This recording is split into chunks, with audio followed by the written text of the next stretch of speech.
Welcome, everyone, to the C-Suite Sales and Marketing Perspectives podcast. I'm Steve McDonald, your host. We not only have a very interesting, very accomplished guest today, but a subject that's going to change our perceptions a little bit about how we establish growth and success in our companies. And in fact, it's unexpected growth strategies, but extremely important.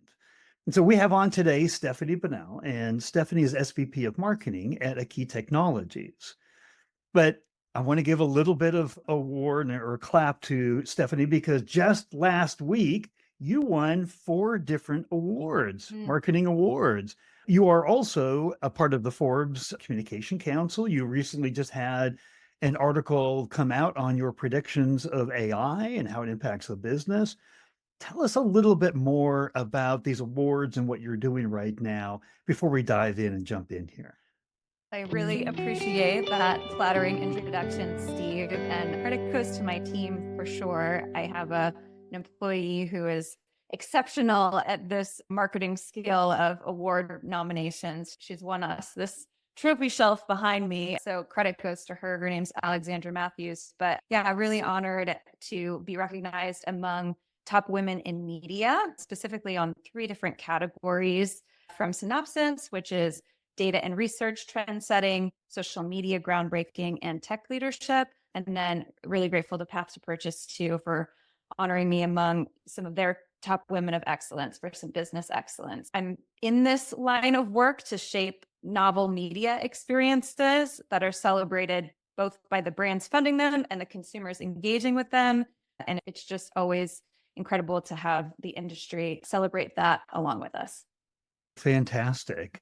Maybe what we can do, we're very lucky to have you on the show here, is we're talking about unexpected growth strategies. But to lay down the foundation here, let's talk a little bit about the impact of business practices on brand perception. And then we're going to connect the dots to that and the overall growth opportunities of the company. But let's start there with the impact of business practices on the brand. Yeah, I think so many marketers think of brand as their brand guidelines and investments in brand awareness and big sponsorships up on a global stage or a Super Bowl spot. But really, in my opinion and from my experience, the best marketers know that brand is not what they tell people it is, right? It's what people tell each other it is. And so this is where a couple reframes come about. It's important to look at your total audience as a company, not just your clients or customers when you're thinking about brand. And it's important to recognize that each and every employee is a marketer for the company, whether they officially have an externally facing role like sales or customer service, or they're simply answering the question, what do you do for work at the Thanksgiving dinner table with their grandma? Business practices across the board, not just strictly in the domain of marketing, can really have influence on brand and growth at large. So what you're talking about here is the importance of the employee and their experiences. And so I've done a lot of work with customer experience, customer support, and definitely the thinking is that the more we focus on our employees, happier employees make happier customers. And that works across the B2C, the B2B space. It's about the experience of working together. And that's the secret sauce, right? That's the unexpected growth strategy that we're talking about today. Tell us about your belief set, why customer experience is so influenced by our employees. And then we're going to get into why customer experience is the most important competitive advantage that a company has these days. How are you making that connection between employee and customer in their experience? Yeah, I think in a way you already stated it with your question, where when you are an inspired team or you have an inspired team, your customers and your audience can feel it, right? There's no faking it. I sense Aki Technologies culture is so strong that actually it was the idea of a lovely gal on my marketing team to start turning our internal events into marketing events and opportunities, inviting customers because we thought it was such a strong piece of advocacy. Certainly recognizing your employees makes them feel appreciated. When people feel appreciated, they show up and do better work. And yeah, again, I think it's something that becomes greater than the sum of its parts and has a bit of a snowball effect with customer interactions, whether that is with customer service or outside of customer service. So actually, it goes the other way too. Just last week, I was catching up with a former employee of mine who now works at a well-known project management software company. And despite this company being quite an industry leader, I'm sure everyone listening to this podcast would have heard of this company. They're no longer in my consideration set because I know that if their team is miserable, I'm not going to have the best customer experience with them. And her reverse advocacy actually impacted my perception of the brand and now my decision to not elect to work with them, even though I may be a decision maker that could have advocated them if the alternative had been true. So yeah, it's quite powerful at every touch point really throughout an organization. That's on one side of the spectrum where it's like negative experiences. We know negative experiences with customers can turn them off from a brand for life, right? That's a big part of the net promoter scores and referrals and all kinds of things. I had the benefit of having the CRO of the year last year on the podcast, and he came on with his CMO. Guess what percentage of their growth that he allocated, and he's CRO of the year. So they got good growth, right? That's probably a foundational part of being CRO of the year. But guess what percentage he allocated to their success, to their internal company culture? 50%. Wow. 50% of our success Yeah. goes back to our company culture. Yeah. And then they both went on to talk about it. So this is not a let's try to connect the dots here. And it's a very dotted line, right? Yeah. This is a direct connection. The people who feel connected to a company feel like they're not just a cog, they're a part of it. It feels like their contributions are important and they're making a difference. All those kinds of things directly translate. Yeah. And I know you have some of your own stories of how this is actually translated for clients into, or your company and the clients into success overall. Yes. Yes.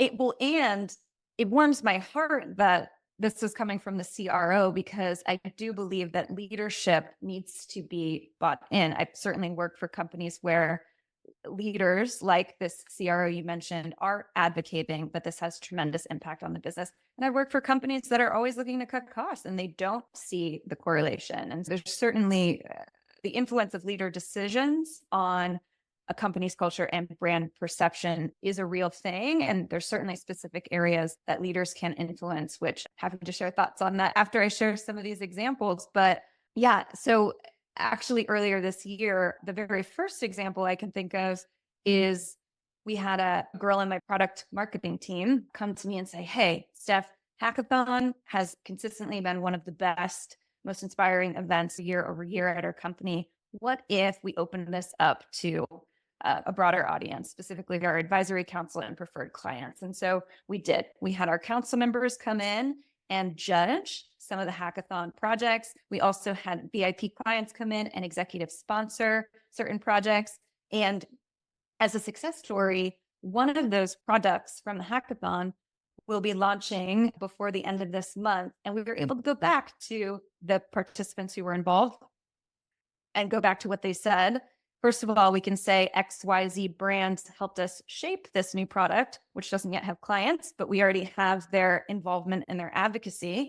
And then in addition, we have very specific quotes validating this product from brands for the marketplace. And so we actually have two people who are willing to go on the record with a quote advocating for this in our press release that's forthcoming because they feel bought into it. And if anyone on this call has tried to get a brand to go on the record about anything before, that can be quite a hard task. This model of involving them early and literally bringing them into one of our most successful culture events for the company proved to be an exceptional thing for this new announcement and obviously for the business.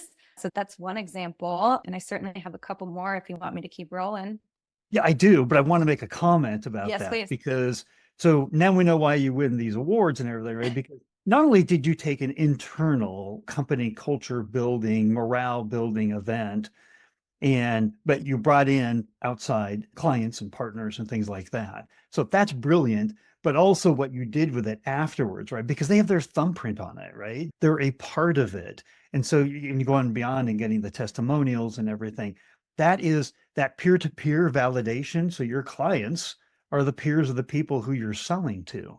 Yeah. Right? And you're getting their validation on it. So you're getting their word of mouth endorsement even before you roll it out.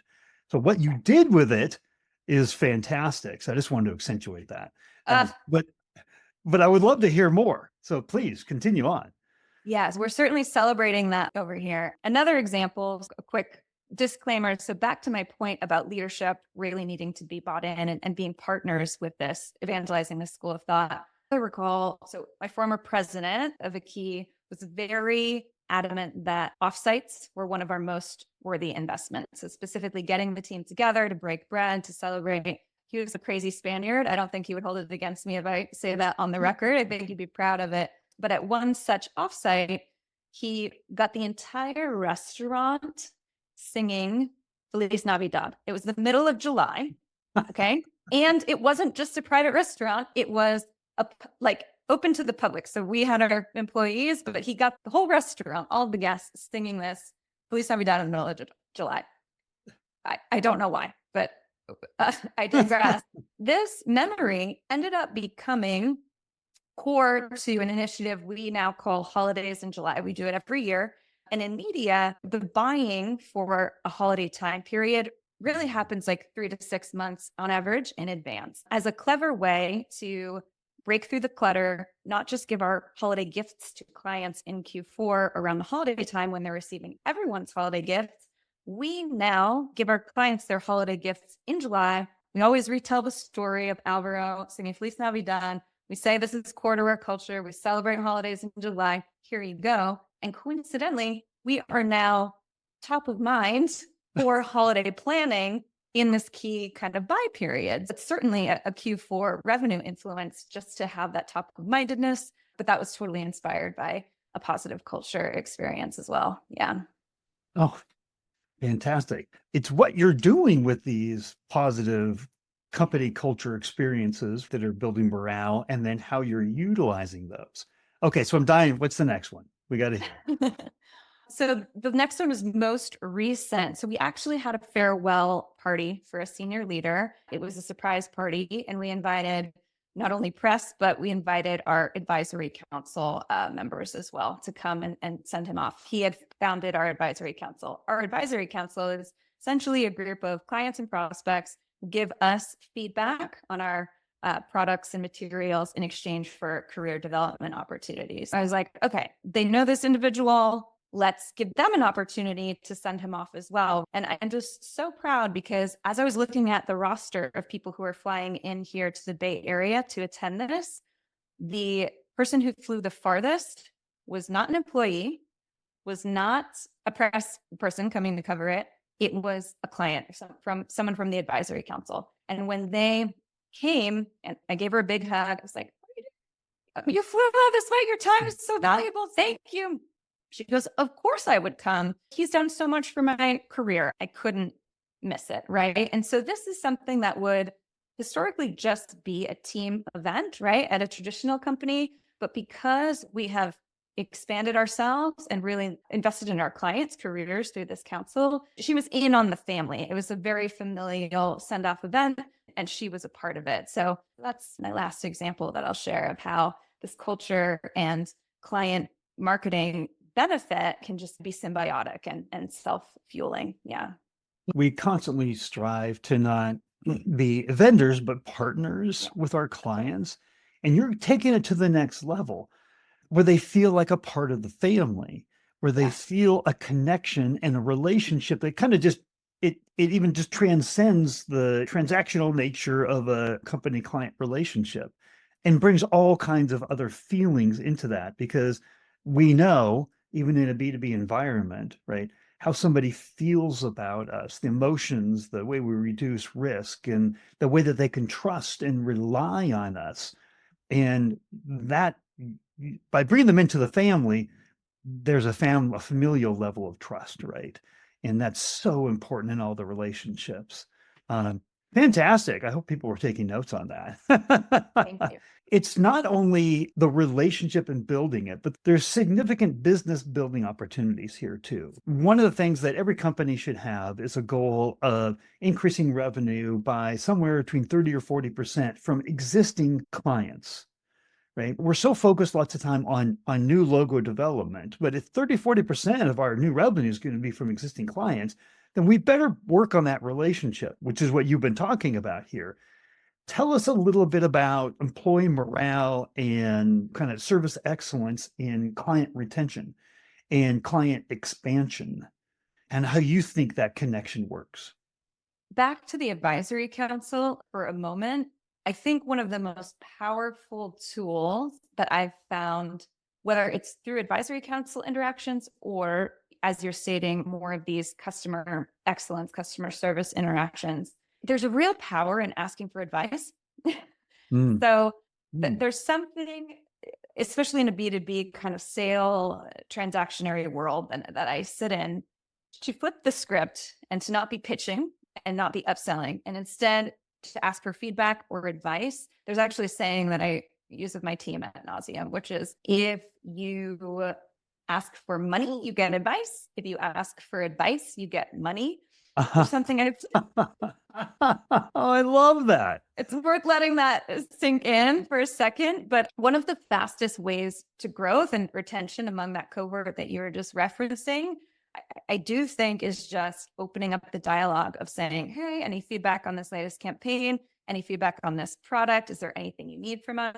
I was just shadowing a QBR for a major CPG brand. And a fascinating, very vocal customer on this call that just dropped so much intel about our competitors, what he's getting, what he's not getting.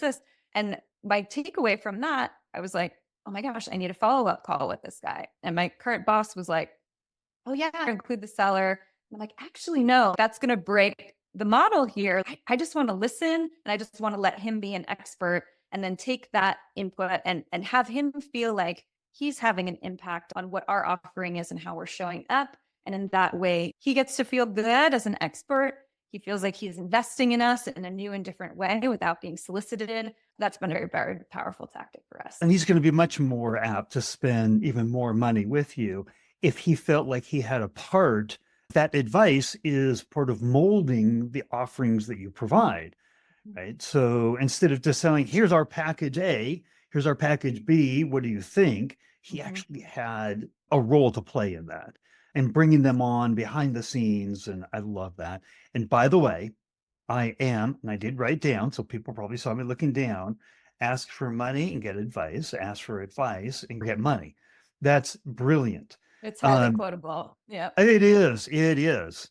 What I want to do is everything that we talk about here in focusing on company culture and how it becomes a competitive advantage in all the ways that you've been talking about it here. It has an underlying foundation to it.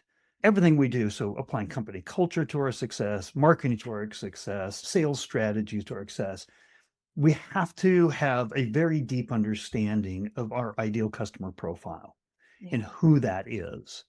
I'd just like to ask you up front the idea of, how do you understand your ideal customer profile beyond the kind of the surface level? Because I do a lot of work and I talk to a lot of CMOs and CROs about the misalignment between marketing and sales. And a lot of it is around different definitions of the ICP, and then they're for what each side needs and what each side thinks they're offering.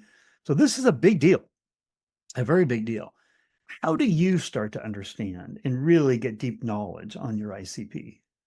Yeah, it's interesting. Yeah, Forbes, as part of my communication council seat, recently asked me something regarding employees, and when they show an interest in growth opportunities and leadership, what's one specific thing you can do to help them grow into a future marketing leader? And I think the answer is the same for what I said to them and what I'll say to you, which is, we have to be making it a priority to involve more people in our organization in direct customer interactions. To your point, sales can serve up insights, marketing can serve up insights, but in some cases, even just that secondhand delivery of customer understanding and ICP, it isn't enough. And I'd advocate that it takes hearing sound bites directly from the lips of customers to really have those aha moments, hear what their questions are, hear what their needs are, hear what they're requesting.